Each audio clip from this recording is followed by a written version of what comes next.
pulang dari rumah sakit setelah seminggu Virus sama Ejas di rumah sakit dirawat.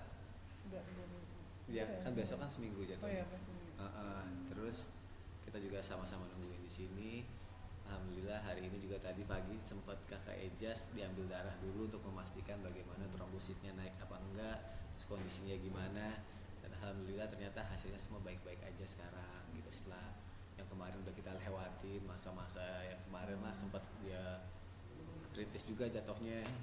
Dan alhamdulillah sekarang udah bisa pulang, udah senang. Insya Allah lanjut istirahat di rumah. Harus recovery berapa lama lagi? Pulang mana? Mungkin nggak boleh terlalu capek dulu ya kan, kalau misalkan aktivitasnya dibatasin dulu semingguan gitu. Jadi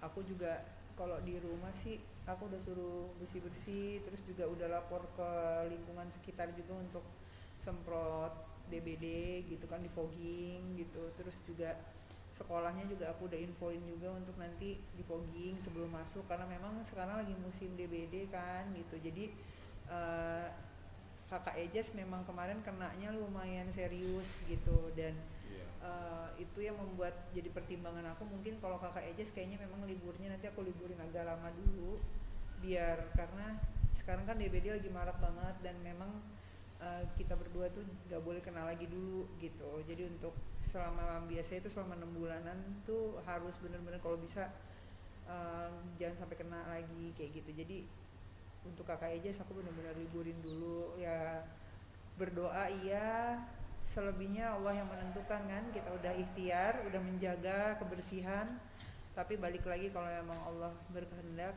ya kita di sini cuma bisa ngejalanin dan cuma bisa berdoa semoga dikasih kesehatan selalu, nggak sakit lagi gitu. Gejala awal DBD-nya seperti apa sih? Kalau gejala awalnya kemarin itu aku tuh sebenarnya sakitnya tuh udah dari hari Kamis minggu lalu. Jadi itu badannya nggak enak banget, ngilu, sakit semuanya, terus sumeng gitu, anget, menggigil. Terus hari kedua menggigil lagi, tapi aku waktu itu masih tetap puasa gitu. Kayak aku ngerasa ya udah masih kuat nih gitu kan. Aku pikir tuh kayak cuma sakit mau flu gitu, kayak udah di rumah aja gitu kan. Kok badannya makin sakit, makin gak enak, kayak lemes gitu, kayak otot-ototnya tuh kayak ya nggak ada tenaga gitu, kayak lemes gitu, kayak nggak ada ototnya gitu. Terus akhirnya hari pertama aku sakit tuh akhirnya karena nggak mau ke dokter, aku manggil dari pihak rumah sakit ke rumah, aku infus cairan aja gitu, infus cairan kayak Sernevit gitu-gitu lah, vitamin 2 hari berturut-turut biar kondisinya membaik lagi gitu. Nah terus akhirnya pas infus 2 kali itu kok nggak membaik, masih ngilu-ngilu, badan sakit. Malah di hari ketiganya tuh lidah tuh kayak berasa makan apanya nggak enak, pahit gitu. Kok pahit banget ya, kayak nggak enak nih, tapi aku paksain pas buka puasa tuh gitu. Terus sudah gitu makin nggak enak. Pas hari kedua itu Sabtu ya kan, Kamis ya aku kena, Jumat itu, Sabtu kakak Ejas demam tinggi. Nah terus demamnya tinggi banget, itu pokoknya selalu di atas 39,5 gitu. Dan akhirnya kita kasih obat cepet-cepet. Setelah itu kok demamnya jadi kayak abis dikasih obat cuma hilang sebentar terus naik lagi tinggi. Udah akhirnya ngambil keputusan hari Senin itu, hari Senin ke rumah sakit dulu gitu. Ke rumah sakit diperiksa dokternya, aku bilang, dok ini butuh tes darah nggak ya, aku bilang gitu. Aku waktu itu lagi ngomongin Ejas karena demamnya kan tinggi gitu. Terus dokternya bilang coba ditunggu dulu 2 hari deh, mungkin karena dokternya ngelihat mau lebaran kan gitu, kayak 2 hari lagi mau lebaran, nggak apa-apa, yang penting jangan capek-capek dulu, sama dikasih obat nih gitu, pulang gitu. Nanti setelah 2 hari kalau sampai lebaran masih demam tinggi juga baru cek darah gitu. Ya udah akhirnya habis Ejas selesai di check up, aku ke dokter karena kan ngilu banget. Aku bilang ke dia, sayang aku ngilu banget ya, badanku nggak enak, aduh aku lemes. Dia bilang udah kamu kalau nggak kuat batalin aja. Enggak, aku kuat, aku bilang gitu kan. Aku kuatin tuh. Terus udah pokoknya selama sakit itu aku sambil ngurusin dia kan. Jadi mungkin sebagai ibu kayak nggak ngerasain sakitnya karena dia sakit gitu. Jadi ngurusin dia bangun apa segala macam pas di rumah. Nah akhirnya pas di rumah sakit ceklah sama suami kan gitu, terus dianterin dia ke dokter, terus ditanya sama dokternya dari kapan bu sakitnya, ngilu-ngilu badannya, hari Kamis, aku bilang gitu. Ini kayaknya virus deh, dokternya ngomong gitu kan. Aku bilang, hah virus apa dok, flu? Aku bilang gitu. Enggak, ini saya mau cek tipes sama DBD-nya ya, sama ada infeksinya juga mau dicek gitu, si apa namanya CPR apa gitu. Akhirnya dicek, pulang ke rumah dong, pulang istirahat lah di rumah gitu kan. Buka puasa alhamdulillah kuat, terus juga ngurusin dia, minumin dia obat apa segala macam. Udah tiduran tuh, dia tiduran. Dia ini kan puasa ya, dari full loh, puasanya tuh full. Tapi dia tuh ngebatalin karena aku suruh batalin 3 hari sebelum lebaran ya Bi. Iya. 2 hari ya? Kalau 2 hari. mau dibatalin. Iya 2 hari dia nggak mau batalin. Aku bilang batalin kakak lemes, aku bilang gitu kan. Akhirnya aku suruh dia banyak minum. Nah 2 hari sebelum lebaran tuh dia baru batal. Itu pun karena sakit. Dan abis itu malam hasil darahnya keluar, aku kaget dong. Hah? Aku kayak shock diem gitu. Aku langsung telepon dia juga kan nggak kepikiran, dia potong rambut kayak layaknya orang mau lebaran gitu loh mbak, ngerapi-rapi gitu kan, terus udah nyiapin apa segala macem, baju, kue, apa segala, terus teleponan sama keluarga, janjian apa segala macem gitu-gitu. Terus akhirnya aku telepon dia, sayang cepet pulang, aku bilang aku positif DBD. Dia kaget, dia hah masa sih gitu ya. Udah pokoknya kayak ngeblank, aku kayak lemes, tiba-tiba aku tuh kayak makin lemeseng gitu. Nah aku tuh makin lemesnya bukan mikirin diri sendiri, aku langsung mikir just DBD nih, aku langsung gitu. Karena aku mikir cuma beda sehari kan, terus dia sakit gitu kan. Nah terus udah gitu, wah ini just DBD, aku takut banget karena dia pernah DBD juga dan aku sebelumnya dulu pernah DBD juga, tapi kalau dia selalu kayak imunnya dia tuh nggak oke gitu loh, nggak kuat. Akhirnya aku buru-buru tanya sama dokter nih, hasil aku kirimin ke rumah sakit. Terus dokternya bilang, wah ini dirawat aja, ibu sama ibu dirawat aja, adek bawa aja saya cek di sini, ini kemungkinan udah pasti DBD juga katanya gitu. Karena terus aku bilang, tapi dok saya nggak ini kok nggak panas tinggal, aku masih gitu kayak udah mau lebaran kan, udah nggak apa-apa dok kalau minum obat gini, minum obat aja kami gini-gini. Terus tiba-tiba si dokternya bilang, bu ini demam berdarah, resikonya tinggi, kita nggak pernah tahu karena siklusnya kayak pelana kuda, nggak bisa dideteksi. Di saat kita enakan, di saat itulah kemungkinan kritis gitu kan. Wah aku langsung berangkat, udah nggak tahu baju yang dibawa apa, udah pokoknya udah wah aku udah nangis deh karena siapa sih yang kebayang, maksudnya kayak lebaran seumur hidup tiba-tiba kayak orang semua pada kumpul seneng-seneng udah nyiapin baju, tiba-tiba harus di rumah sakit gitu kan. Masih ngarep kayak yang cuma sehari di rumah sakit terus malam takbiran atau lebaran pertama balik gitu kan. Ternyata malah trombosit aku turun kan gitu, terus dia juga turun. Wah aku bilang udah ini pasti lama nih aku gitu kan. Udah akhirnya udah sedih banget, udah nggak karuan lah karena kan pengennya tuh lebaran bisa sama-sama orang tua sama keluarga gitu. Tapi untungnya alhamdulillah keluarga kita menghibur gitu, dari keluarga Sony, keluarga aku semua datang ke rumah sakit gitu.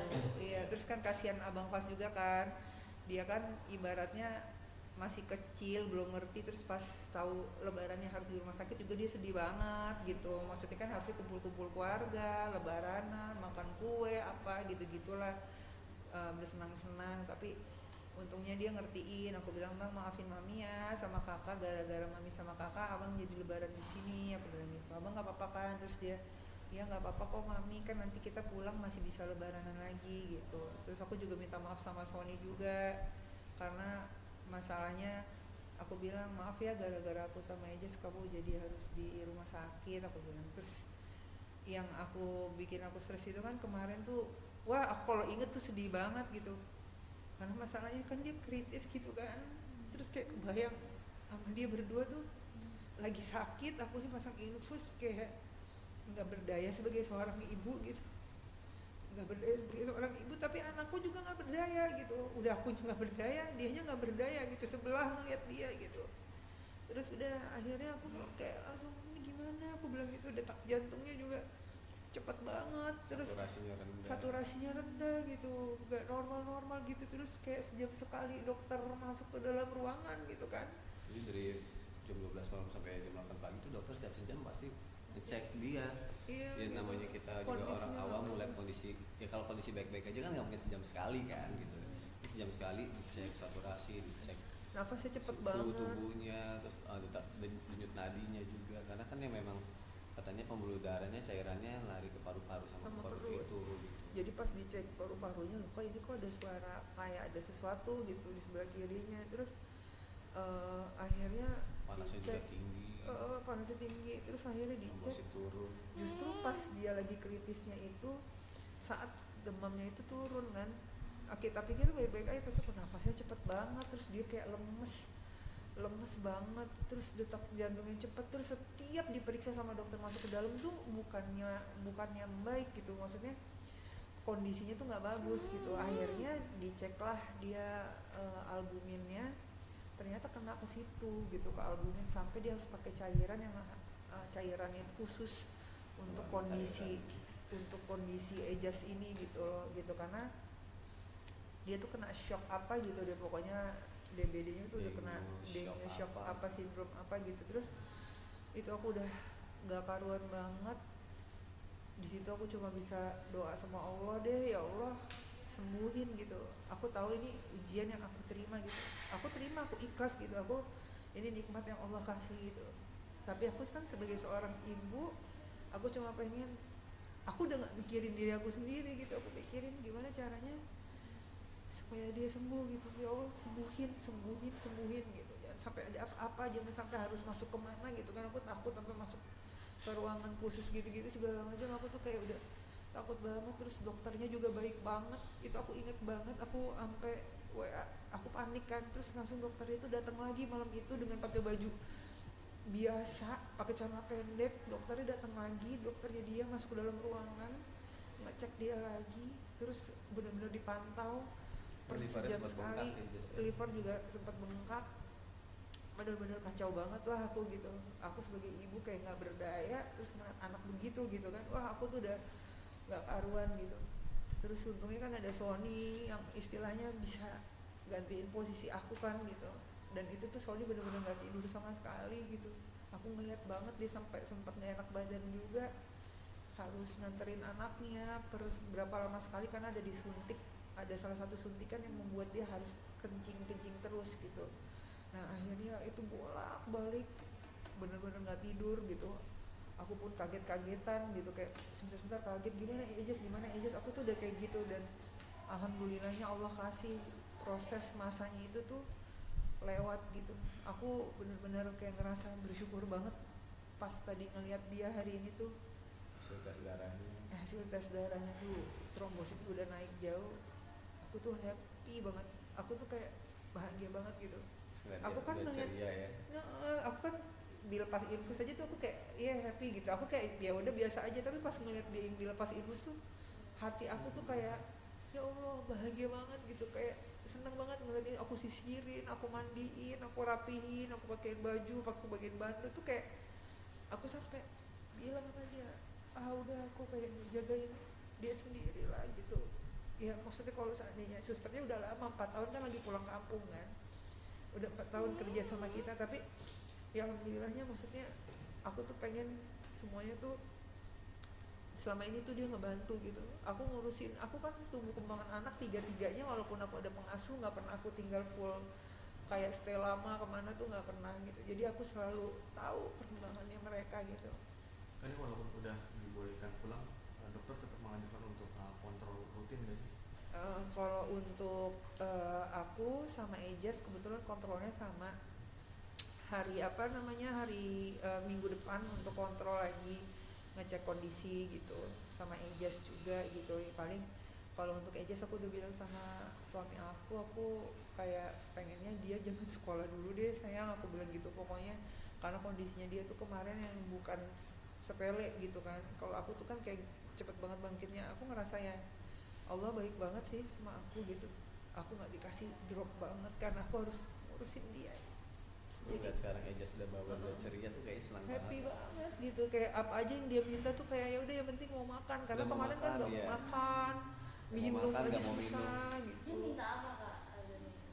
Dia minta nih tadi barusan minta pizza, aku sampai online dulu tuh beli gitu kan, yaudah pizza ya makan ya, aku bilang gitu. Dia pengen pizza kayak gitu-gitu, terus ngewarnain, terus nanti ngewarnainnya hasilnya dilihat mami, terus kayak ngeliat dia udah ketawa-tawa tuh kayak ya Allah happy banget. Itu kayak luar biasa tuh hadiah Allah tuh, maksudnya keajaiban Allah tuh ada gitu dengan kondisi dia yang begitu.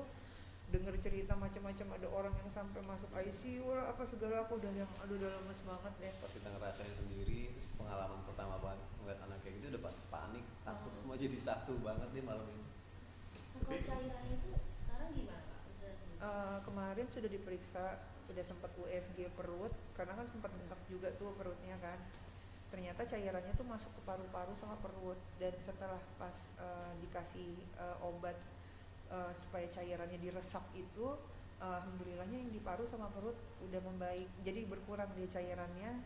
Nah nanti kalau ibaratnya tuh kalau orang DBD itu kata dokter, nanti begitu trombositnya naik nanti dia memperbaiki lagi sendiri, masuk si airnya itu balik lagi ke tempatnya ibaratnya gitu, karena udah nggak berantakan trombositnya gitu. Oke, ada pantangan gitu dari makanan atau minuman yang dikonsumsi? Kalau DBD sih nggak ada ya, karena dia virus kan gitu ke pembuluh darah. Jadi cuma pantangannya aja sih, jangan capek-capek dulu karena memang kan baru sembuh gitu. Apalagi kalau kondisinya Ejas ini, dia yang bener-bener kayak kemarin ngelewatinnya nggak kayak aku gitulah gitu yang kayak. Jadi ya udah pokoknya kita tetap jalan-jalan. Dia kan juga kepengen dapat uang lebaran juga, udah ditaruh sama dia di dompet kecil, dihitungin, dikaretin. Kemarin udah pas dia. sembuh udah mulai ngitung duitnya, aku dapat segini gemes, walaupun dia nggak tahu jumlah atau ini, tapi dia ngeliat ada dapat dari om sama antinya, om aminya tuh udah seneng aja. Happy gitu. dia, makanya pengen nanti aku pengen ke mall, boleh paling nanti aku bilang pakai stroller aja sayang biar dia nggak kecapean. Nanti kalau dia udah capek berarti dia suruh duduk di stroller, aku bilang gitu. Pengen ke mall, pengen silaturahim, pengen lebaranan ya walaupun telat. Aku bilang nanti baju lebaran kita yang udah samaan tetap dipakai gitu kan. Dari sini gitu. kita mau sungkem langsung nih ke rumah mama, mama dulu, nanti baru deh besok tempat saudara dikit-dikit ya, sambil ngajak mereka jalan-jalan ya sayang, karena kan bagaimanapun masih utang liburannya mereka gitu, karena mereka ngabisin waktu liburannya kan di rumah sakit gitu. Mas gimana nih lihat Adi sama Mama udah sembuh Ya seneng banget lah, Happy alhamdulillah dia. akhirnya bisa pulang, bisa ngeliat kakak Ijaz tadi jalan lagi, bisa ngeliat kayak kakak Ijaz tuh seneng banget gitu. Berarti untuk saat ini liburannya yang dekat-dekat dulu sekaligus recovery dulu kan ya? Iya, paling ke mall karena Paling ke anak-anak mall gitu, pengen gitu. menikmati rewards-nya dia berpuasa 1 bulan itu loh, karena kan ada reward buat mereka. apa itu Kak? Ya karena mereka kan dapat uang jajan dari kita, terus Bonus. nanti bonus lah dari kita, nanti mereka bisa Bisa beli beli mainan apa yang yang dia mereka mau. mau gitu. Karena kan kemarin sempat tertunda, terus mereka juga nggak ada waktunya buat itu, ya udah sekarang nanti kita kasih kesempatan buat itu. Kira-kira itu kemarin kenanya di rumah atau di sekolah? Nah, kalau kenanya di mana sih kita nggak tahu, karena memang kita ya di rumah juga nggak tahu kenanya di mana kan, karena kita nggak pernah bisa nebak kan, kayak orang digigit aja kita nggak ngeh gitu kan, namanya nyamuk gitu. Nah tapi kita memang cukup shock aja sih gitu, karena memang kenanya nggak enak banget. Makanya memang bener-bener untuk masyarakat tuh harus bener-bener saat ini kalau menurut aku ya harus hati-hati dulu gitu, bener-bener jaga kebersihan, jaga rumah, fogging untuk pemerintah juga. Aku berharap banget Karena untuk banyak banget pemerintah. kasusnya ternyata ya, di rumah sakit juga banyak banget yang kena. Iya, jadi ternyata memang banyak di rumah sakit DBD ini memang lagi naik banget. Dan maksud aku adalah semoga pemerintah bisa lebih foggingnya lebih kenceng lagi, pembersihannya gitu, karena musimnya juga lagi penghujan juga, agar mungkin orang-orang nggak kena gitu. Apalagi kan kita harus sadar bahwa nggak semua orang itu mampu dan punya asuransi. Nah kasihan kalau mereka-mereka yang memang terbatas keuangannya terus harus kena ini dan harus dirawat di rumah sakit gitu. Aku nggak kebayang sih, aku tuh orangnya gitu, aku tuh nggak mikirin diri sendiri gitu. Aku kayak kebayang masih dikasih mudah sama Allah gitu, tapi masih banyak orang-orang di bawah aku yang dia pasti butuh pertolongan gitu kan. Nah, makanya menurut aku ya harapannya adalah pemerintah bisa memberikan fasilitas untuk mereka-mereka yang kena gitu, yang nggak punya asuransi atau mereka yang nggak mampu, sama di fogging gitu. Itu aja sih. Kan kondisi kesehatan orang beda-beda, ada yang kuat Iya, imunnya, benar. ada yang bisa ngelewatinnya gampang banget. ada juga mungkin yang kritis juga sempat kayak Ejas atau juga orang lain gitu kan, makanya saling jaga kesehatan lah. Mungkin Anjas masih harus minum obat terus ya nggak? Kalau dia enggak Udah sih, enggak. dia cuma minum vitamin aja, Vitamin. sama kayak aku cuma harus minum vitamin aja. Selebihnya sih alhamdulillah kita sehat, hasilnya semakin baik. Kemarin juga aku sempat ada infeksinya juga. Terus tapi udah diobatin pakai antibiotik, Ejas juga pakai antibiotik. Jadi kita tuh tiap hari dihajar sama infus antibiotik dan alhamdulillah hasilnya sekarang udah bagus. Berarti nggak perlu minum obat. Udah enggak. Ha-ha. Mungkin terakhir Kak, hikmahnya yang bisa diambil sama pasangan sama pasangan di tahun ini lebaran. Ya, ya hikmahnya mungkin Ya, pembelajaran buat kita ya. Pembelajaran. Akhirnya pentingnya rasa bersyukur sih ya mengenai kesehatan, terutama karena selama ini kita ngerasa nyari rezeki, ternyata nikmat sehat tuh rezeki terbesar banget buat kita gitu. Seadanya uang, tapi ketika ngerasain sakit tuh kayak nggak berarti apa-apa gitu, apalagi kalau nauzubillah min dzalik harus sampai keadaan yang lebih parah lagi juga gitu. Terus banyak banget hikmahnya lagi adalah ternyata indahnya berkumpul bersama keluarga itu saling menguatkan gitu. Walaupun kita udah ikhtiar, kita berobat ke rumah sakit, ternyata obatnya ada di anak-anak kita gitu. Ada Fas, ada Zafi, bayi kita yang datang tuh kayak ngebawa keceriaan banget di rumah sakit. Yang tadinya hari pertama mereka belum datang, aku masih sama Mami doang, ya udah gitu, saling support each other gitu. Tapi begitu ada anak-anak kayak wah ada rame lah, ada teriak-teriak lah, tapi kayak seneng aja, kayak nambah imun kita ngeliat mereka lari-lari, ngeliat mereka ketawa-tawa, ngeliat mereka main menghibur, itu kayak sesuatu yang luar biasa banget. Jadi ketika kita punya masalah tapi kita ngelaluin bersama orang-orang yang kita cinta, itu kayak jadi sebuah harapan dan semangat buat orang yang sakit gitu, buat kita gitu. Jadi ternyata apapun yang kita jalanin ketika sama-sama tuh jadi kayak saling menguatkan satu sama lain. Itu hikmah banget yang terbesar buat kita, makanya ketika bersama tuh jadi sesuatu yang powerful lah buat keluarga kita. Bersyukur juga ya Kak punya suami gitu. oh masya Allah, alhamdulillah ya, rezeki itu kan nggak selalu uang gitu. Makanya saya selalu belajar bahwa yang namanya rezeki itu nggak selalu uang. Di saat kita mendapatkan pasangan yang baik, yang menyayangi kita, merawat kita gitu, merawat aku, merawat Ejas dan anak-anak gitu, merawat Zafi karena anak aku ada 3 dan 3-tiganya diperhatiin sama suami gitu kan. Dan itu adalah rezeki yang luar biasa Allah kasih gitu. Jadi itu yang harus yang kita harus tahu bahwa Allah itu kadang mengirim sebuah rezeki di saat kita berdoa. Rezekinya itu bentuknya macam-macam, pasangan yang baik, keluarga yang baik, anak-anak kita yang sehat, kitanya sehat, itu adalah rezeki yang nggak bisa dibeli dengan uang.